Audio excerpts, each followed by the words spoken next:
O governo deve continuar as discussões sobre o pacote de corte de gastos nesta semana. Várias reuniões têm sido feitas sobre o pacote necessário para manter as contas públicas em ordem. As negociações entram na terceira semana. O problema é que a equipe econômica enfrenta resistência de ministros que comandam as pastas que seriam afetadas.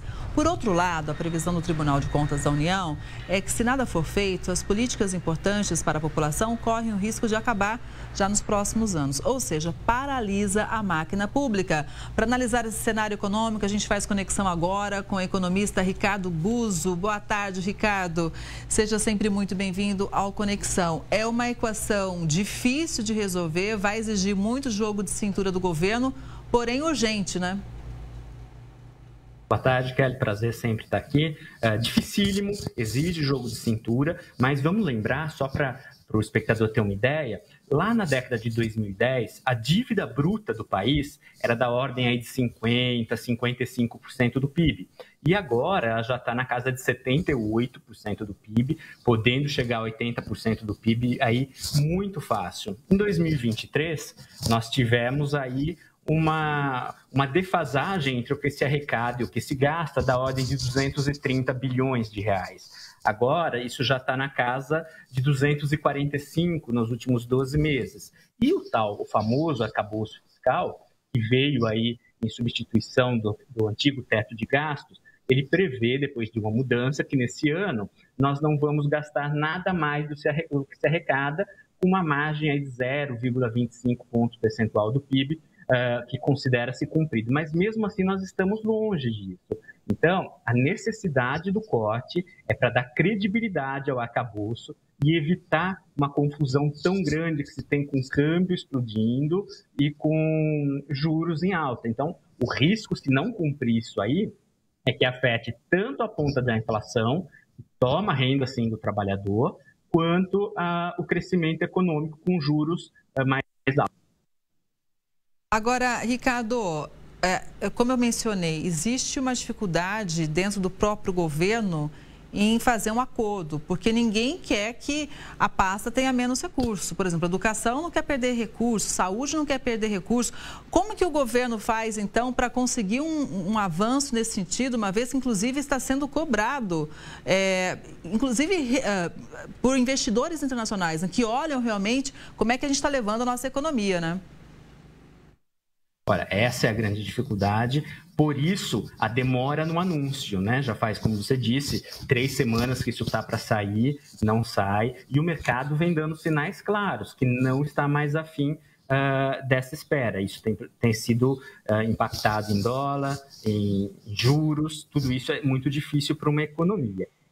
Então, é o momento de quem está lá pilotando essa máquina pública entender. E ou eu faço agora, corto na carne, ou eu tenho essa mensagem dura do Tribunal de Contas, né? E é preciso resolver, porque senão a solução do mercado ela é normalmente mais drástica e que não leva em conta quem precisa mais, nada disso. O que o mercado quer é que os cortes venham naquelas políticas menos eficientes, que trazem menos retorno, ou no próprio gasto da máquina pública, que é bastante inchado, sempre tem espaço para cortes. E isso está minando todo o controle do que se chama discricionário, né, do que o governo pode gastar por conta própria. Além, é claro, que aí é um jogo muito mais difícil, porque o governo não tem a maioria do Congresso, dessa situação que praticamente só o Brasil vive desse poder todo de emendas parlamentares na mão do Congresso, que é um volume expressivo. E passa também por um judiciário muito mais caro do que a média mundial. Então, é uma solução que precisa ceder por todos os lados para conseguir colocar nos trilhos. Exatamente. Agora, além de organizar as contas do país, a organização financeira realmente é importante para todo mundo, né? Fim de ano está aí, as pessoas se empolgam com o 13º salário, agora tem Black Friday também e depois tem os presentes de Natal. Mas muita gente se esquece que em janeiro, está cheio de conta, hein? IPVA, IPTU, material escolar. Quais são as principais dicas para a gente começar um ano mais tranquilo financeiramente? Ricardo, será que é primeiro fazer uma autoanálise, puxar a nossa capivara e ver como que a gente levou a administração financeira durante 2024, hein? Sim, da mesma forma que a gente cobra do governo, nós precisamos fazer a nossa lição de casa, né? Para quem não fez em 2024, vem aí 2025 como uma excelente oportunidade de começar um planejamento financeiro, né? Nós vivemos uma sociedade aí puxada basicamente pelo consumismo, né? A Black Friday é um exemplo que você citou agora, né? Ela faz todo sentido lá nos Estados Unidos, onde tem o dia de presentear, o dia de ação de graças. Passado esse dia, a sexta-feira seguinte, você queima os estoques a preços melhores para começar as vendas de Natal. No Brasil não tem esse hábito de presentear no dia de ação de graças, por isso que a Black Friday é tão confusa aqui, né? Uns dizem que tem desconto, outros dizem que não tem, mas é um convite ao gasto. E esse gasto, em tempos aí tão... de comércio eletrônico, esse gasto normalmente vem pelo cartão de crédito, que é uma ferramenta muito prática. Só que se o consumidor se perder no planejamento financeiro e entender erroneamente como uma fonte de recurso a mais, que não é, aí pode complicar. Porque como ele é muito simples de se usar, ele oferece risco a quem empresta, no caso o banco, a administradora, e ele tem a maior taxa de juros que tem. Então, recentemente foi feito um levantamento que o rotativo está em 438% ao ano. É um absurdo. Então, como dica, qualquer dívida numa modalidade tão cara assim merece ser quitada tanto com uma outra linha de crédito mais barata, se tiver essa possibilidade, ou melhor ainda, com recursos extras. E o 13º chegando aí é uma excelente oportunidade para colocar a casa em ordem. Exatamente. E, de repente, até pensar em poupar, fazer algum tipo de investimento. Não sei se é esse que eu vou falar agora, porque, olha, o Bitcoin bateu um novo recorde, superou a cotação de $80 mil neste domingo.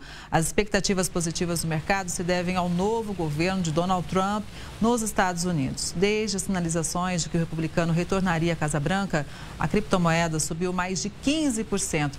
Mas é um cenário positivo para o investidor, pelo menos para aquele investidor que não tem problema cardíaco, hein, Ricardo? Problema cardíaco é a chave, porque o Bitcoin é o que há, não só o Bitcoin, mas as criptomoedas, elas são sempre de risco, porque não existe uma regulamentação, não é emitida por nenhum país. Então é isso que nós chamamos de volatilidade, muito alto hoje, muito baixo amanhã, e ela tomou esse gás porque na campanha, diferente do que fez no primeiro mandato, o Donald Trump resolveu carregar a bandeira das criptomoedas, né, e fazer defesa dela nos Estados Unidos, diferente do que dizia só o oponente. Aí, esse mercado, essa indústria em torno das criptomoedas, começou a colocar recursos financeiros na campanha dele, do Donald Trump, não só dele, mas também dos candidatos ao Congresso que carregavam essa bandeira. E isso ajudou bastante a eleição, é claro, e agora eles entendem que com todo esse passeio que foi a eleição do Donald Trump, né, um capital político muito forte, diferente do que se esperava, ele tem condições de flexibilizar restrições, e aí tanto de mercado, tanto regulatória, quanto até contábeis mesmo, e turbinar esse mercado. Então, a questão principal agora é o risco. Por quê? Existe uma máxima no mercado que diz para ganhar, compre na baixa e venda na alta. Nós estamos na máxima histórica dele, então nós estamos na alta.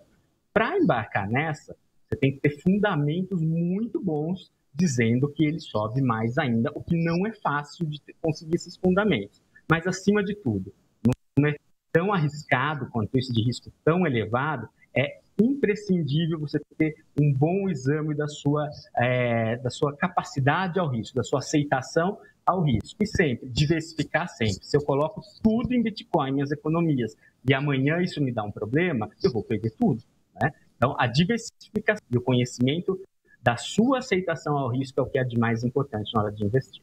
Exatamente. Inclusive, a gente já mostrou aqui no Conexão muitas pessoas que perderam muito dinheiro, né? Por um motivo ou por outro, mas perderam. Então, precisa sempre se informar, ter muita informação e, como você disse, pulverizar a aplicação, né? Não colocar tudo no único lugar. Muito obrigada, viu, Ricardo, pela análise. Uma boa tarde para você e até a próxima.